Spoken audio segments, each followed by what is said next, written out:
नमस्कार, आप देख रहे हैं न्यूज़ 111 और मैं हूं आपके साथ निर्भय किशोर। देश में कोरोना का कहर जारी है। इस बीच प्रशासन जो है वो अपने स्तर से अपनी तैयारियों में है। कोरोना योद्धा के रूप में सड़कों पे है। लॉकडाउन अब तीसरा चल रहा है।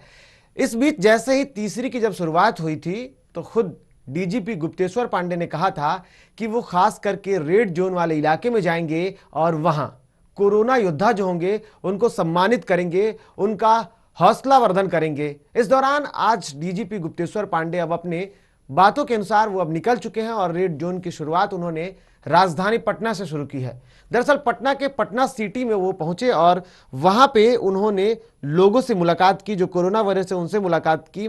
इस दौरान डीजीपी गुप्तेश्वर पांडे पटना सिटी के मालसलामी पहुंचे, जहां उन्होंने कोरोना जागरूकता में लगे टीम को कई दिशा निर्देश दिए। यहां सोशल डिस्टेंसिंग का पूरी तरीके से पालन किया गया था। जब डीजीपी गुप्तेश्वर पांडे का काफिला वहां पहुंचा तो वहां जो कोरोना योद्धा थे, वहां जो अधिकारी थे वो दिखे। साथ ही साथ माल सलामी बस स्टैंड की व्यवस्था को भी, वहां की जो व्यवस्थित स्थिति है उसको भी जाना। इसके बाद उन्होंने सोशल डिस्टेंसिंग वाली सब्जी मंडी का भी निरीक्षण किया। वही स्थानीय पुलिस को सोशल डिस्टेंसिंग और लॉकडाउन 3 का सख्ती से पालन करने का भी निर्देश दिया। और साथ ही साथ जो लोग सड़कों पे बेवजह निकलते हैं या जिस तरीके से अगर कोरोना योद्धाओं के लिए अगर कोई चुनौती बनता है उसको उन्होंने सख्ती के साथ पालन करने और साथ ही साथ लोगों को किसी भी तरीके की दिक्कतें ना हो, इस बातों को उन्होंने बताया।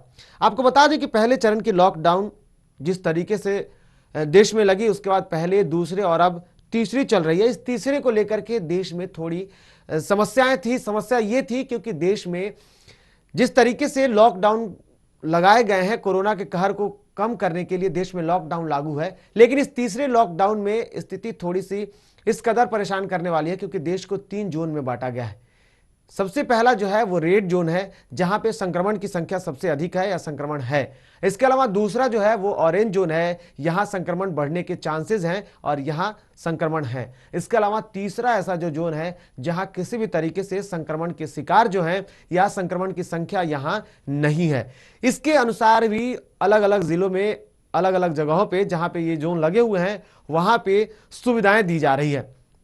इस बीच ये समस्या बिहार में भी देखने को मिली क्योंकि बहुत ऐसे लोग हैं जो समझ नहीं पाए ग्रीन, रेड और ऑरेंज जोन के बारे में। इसको लेकर के शुरुआत के दिनों में, जैसे इसकी शुरुआत होने वाली थी उससे पहले डीजीपी गुप्तेश्वर पांडे ने खुद एक वीडियो जारी किया था और उसके तहत उन्होंने बताया था कि देश में मात्र, अब बिहार में खास करके बिहार में मात्र 2 जोन ही हैं।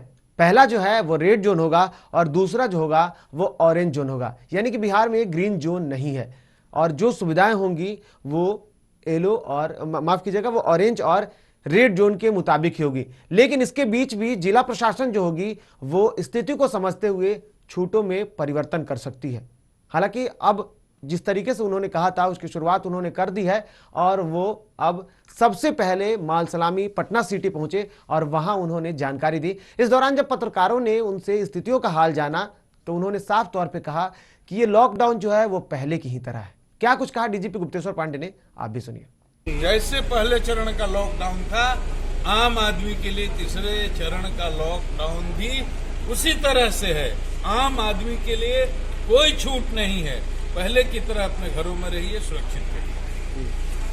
तो सुना आपने डीजीपी गुप्तेश्वर पांडे जिस तरीके से स्थितियों का जायजा ले रहे हैं और उन्होंने शुरुआत की है पटना सिटी से और इसके साथ साथ वो अलग अलग जगहों पे भी उन्होंने जाने की बात की थी।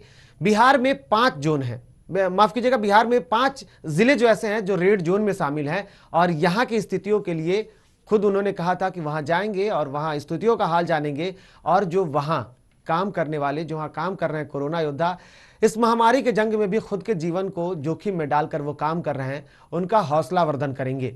और ये स्थिति है। जब पटना सिटी पहुंचे तो हमारे संवाददाता मुकेश भी वहां रहे और उन्होंने उनसे मुलाकात की। इस दौरान जिस तरीके से स्थितियों का उन्होंने जायजा लिया, इस रिपोर्ट को मुकेश ने किया था। फिलहाल इतना ही। बने रहे न्यूज़ 111 के साथ। नमस्कार।